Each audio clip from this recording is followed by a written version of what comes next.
यीशु मसीह के मधुर और मीठे नाम में आज दिनांक 9 अप्रैल दिन शनिवार को हम आप सबका स्वागत करते हैं। आज के दिन के लिए जो वचन है वो लिया गया है भजन संहिता उसका 109 अध्याय उसका पहला पद। वचन कहता है, हे परमेश्वर, तू जिसकी मैं स्तुति करता हूँ चुप ना रह।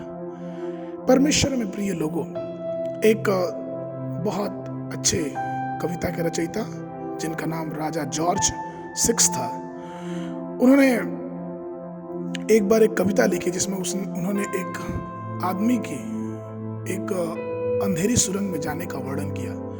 और वो अंधेरी सुरंग जो थी वो जहरीली जीवों से, खतरनाक जानवरों से भरे हुए थे। और उस आदमी जब वहां चलने के लिए था तो उस आदमी को एक चौकीदार ने उनसे कहा कि ये मशाल आप ले लो। और पहरेदार ने जो वहां खड़ा होकर उस सुरंग की देखभाल करता था, उसने कहा कि ये मशाल ले लो और आप चलते जाओ, क्योंकि परमेश्वर का हाथ आपको दृढ़ता से थामे रहेगा। ये एक दीपक है जो आपको रोशनी देगा, लेकिन परमेश्वर आपकी सुरक्षा करेगा। और फिर उस कविता में उन्होंने इस प्रकार से बताया कि किस प्रकार से वो व्यक्ति अपने अंधेरी सुरंग को पार करता है। तो मेरे प्रिय लोगों, एक छोटी सी कविता है, लेकिन संसारिक जीवन में जब हम और आप रहते हैं तो हमारा भी जीवन दुखों और सुखों से भरा हुआ, एक ऐसी सुरंग जिसमें हमें नहीं पता कि हमें किस प्रकार की खतरा या फिर किस प्रकार की परेशानियों से हमारा और आपका सामना होगा।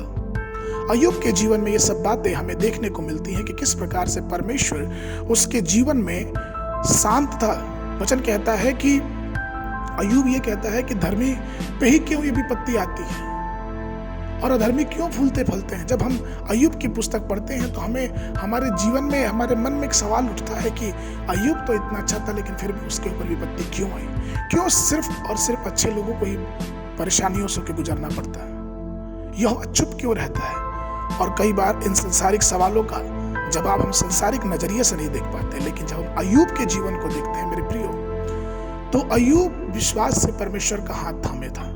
वह उस परमेश्वर का हाथ थामे था जो उसके स्तुति का परमेश्वर था, जो उसकी महिमा, उसकी आराधना का परमेश्वर था। अय्यूब की पुस्तक उसका 23 उसके 8 से 10 पद में अय्यूब कहता है, देखो मैं आगे जाता हूँ परंतु वह नहीं मिलता, मैं पीछे हटता हूँ परंतु वह दिखाई नहीं देता। जब वह बाईं ओर काम करता है तो वह मुझे दिखाई नहीं देता, वह तो दाहिनी ओर ऐसा छिप जाता है कि मुझे दिखाई नहीं देता। परंतु वह जानता है कि मैं कैसी चाल चला हूं, और जब वह मुझे तालेगा तब मैं सोने के समान निकलूंगा। क्या ही वाक्य है जो अय्यूब के जीवन से, अय्यूब के मुख से ये निकलता है। वो कहता है कि परमेश्वर उसके साथ है, वो मुझे ता रहा है, और जब वो समय आएगा तो वो मुझे महिमा में महान करेगा। फिर मेरे प्रिय लोगों, हम देखते हैं यीशु मसीह जो कि हमारा उद्धार करता, हमारा छुटकारा देने वाला है, जब वो भी क्रूस पे लटका हुआ था तो वो चुप था। और जब उसने मुंह खोला तो उसने बहुत छोटी छोटी बातें कही। उसने कहा कि हे पिता, हे परमेश्वर, तूने मुझे क्यों छोड़ दिया? उसका जो धैर्य था, जो चुप्पी थी, वो टूट गई। वो सहन नहीं कर पा रहा था उस दर्द में। प्रियो, लेकिन हमें और आपको पता है कि परमेश्वर ने प्रभु यीशु मसीह को कभी छोड़ा नहीं था, और यीशु मसीह को भी ये पता था, लेकिन वो दर्द, अपनी पीड़ा में उसने ये बात कहा। प्रभु मेरे प्रिय लोग, कई बार हमारे जीवन में भी ऐसा होता है कि हम पीड़ा में रहते हैं, दर्द में रहते हैं, तकलीफ में रहते हैं, कष्ट में, मुसीबत में रहते हैं, और हमें लगता है कि ये क्यों हुआ, कैसे हुआ, परमेश्वर आप कहाँ थे? लेकिन तभी परमेश्वर वचन कहता है कि वो हमारे आगे आगे हर समय हमारी रक्षा करता है। तो प्रभु के लोगों, आइए हम परमेश्वर की उपस्थिति को अपने जीवन में महसूस करें और ये भी जाने कि प्रभु हमेशा चुप रहने वाला परमेश्वर नहीं है, क्योंकि वो हमारी स्तुति, हमारी आराधनाओं का परमेश्वर है। आज के मनन के लिए जो पद है वो लिया गया अय्यूब की पुस्तक उसका 42 अध्याय उसका 10 और 17 पद। जब अय्यूब ने अपने मित्रों के लिए प्रार्थना की तब यहोवा ने उनका सारा दुख दूर किया।